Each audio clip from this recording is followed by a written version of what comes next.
We could even send the whole Spanish Veda base. Then you would have all the Vedic scriptures.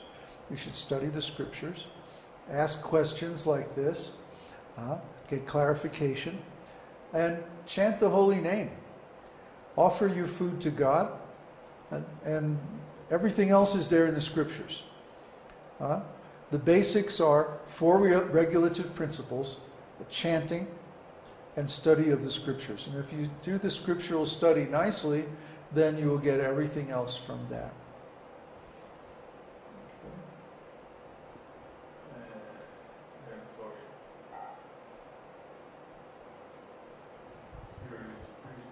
Oh, that was it. Okay. The original amount of rounds to be chanted is 64 times 108. Essentially, that would take all day. What is the purpose? Which is the purpose? I can't see. But his disciples said, how can we get anything done if we chant all day? So Prabhupada said, okay, chant 16 times 108. Is this correct? Well, the standard is 64 rounds. It doesn't really take all day. It takes about 8 hours. So if you're living in India in an ashram situation, and you don't have to worry about your financial support and like that, then you can chant for 8 hours, and then you have the rest of the day free. Another whole 8 hours or more, depending on if you need 8 hours of sleep or less. So it's actually not too bad. When I was living in the jungle in Hawaii, I was chanting 64 rounds or more a day. And I still had time to take walks, to write books, to cook for myself, to swim in the ocean, and like that. I actually had a very nice lifestyle. I'd go back to that again in a minute. But it's more important to preach right now. So chanting 64 rounds. If you chant, I chant very slowly.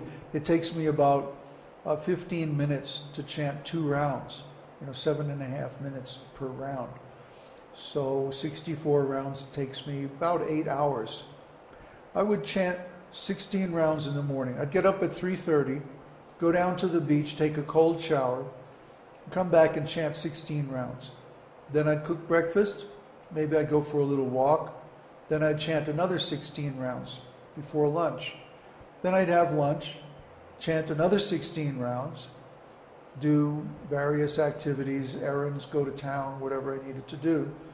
Then I'd come back in the evening and chant another 16 rounds and go to bed early. If I happen to wake up at night, like sometimes the nights in Hawaii are very, very beautiful, the full moon and like that. So if I woke up and didn't feel like sleeping, I would chant some extra rounds until I got sleepy, and then I'd go back to sleep, and then the next day the whole routine would start all over again. That was very wonderful, very beautiful time. So chanting 64 rounds is not really such a terrible thing. It doesn't take all day. Haridas Thakur used to chant 3 times that. What's that? 128 plus 64, 186 rounds a day? 192, right.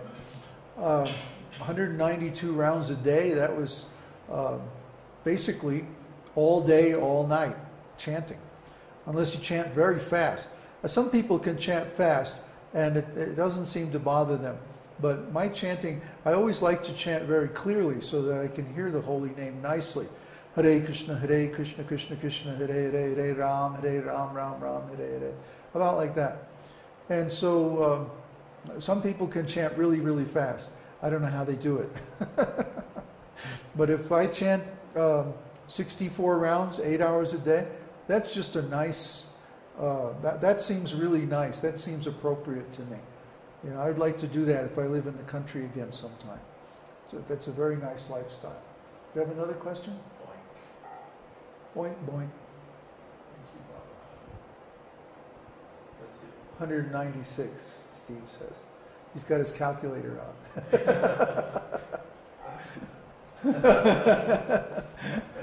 I love this video conferencing system. This is so cool. I think we're going to be, you used to be good at math. Then you got a calculator, right? The video conferencing system is so cool because it allows us to have these online meetings and have interaction in real time. I think that's a really wonderful way to build a community. We're going to be using this system more and more. And I think you're going to find that these satsangs are going to get full very quickly. We only have 15 slots in our online account right now. So what do you bet? Within 2 or 3 weeks, there'll be like people fighting to get in. Sorry, it's full. But we can always get more. The point is, we have a means now for a distributed, global, virtual, spiritual community. This hasn't existed before in the past. I mean, unless you have some kind of mystic power, you could teleport somewhere or something. In the past, people had to physically travel in order to meet together. Now that we can meet over the internet, it's very easy to have these meetings even though we're thousands of miles apart. It's a miracle. It's like mystic powers.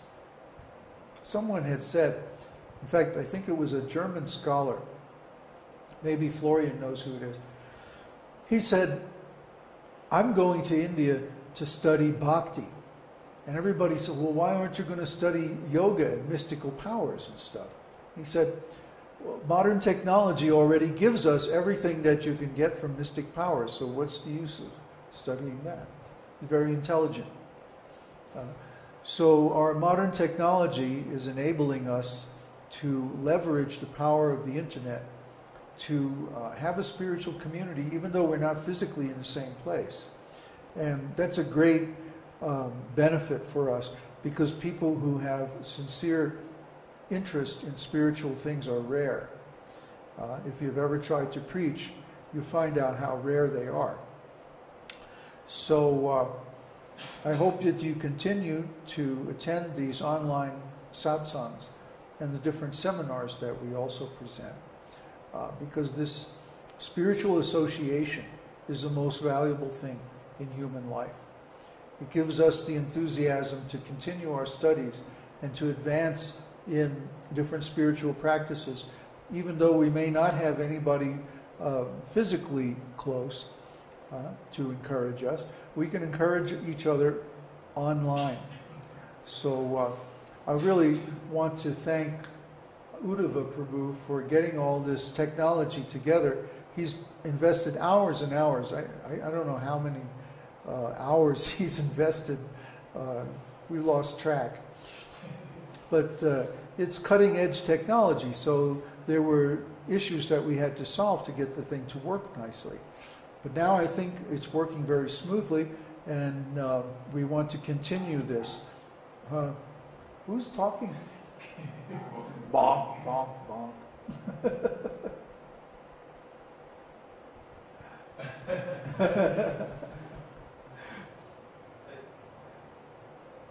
But anyway, we'll continue to do these online meetings and associate via the internet. Now I'd like to chant the Damodar Ashtakam. This is the month of Damodar. And Damodar is a form of baby Krishna who is tied by his mother to a wooden grinding mortar because he's been a really bad boy. Krishna is such a little rascal. I'm sure they cannot hear that.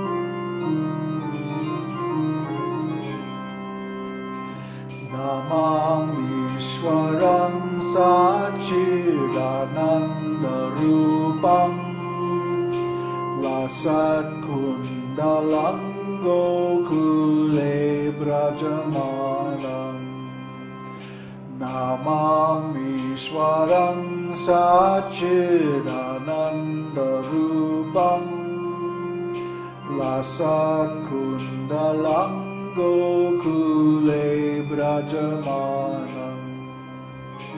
Jasoda bhiyo lukaladhavamanam Paramrishtamatyantato drutya gopya Jasoda bhiyo lukaladhavamanam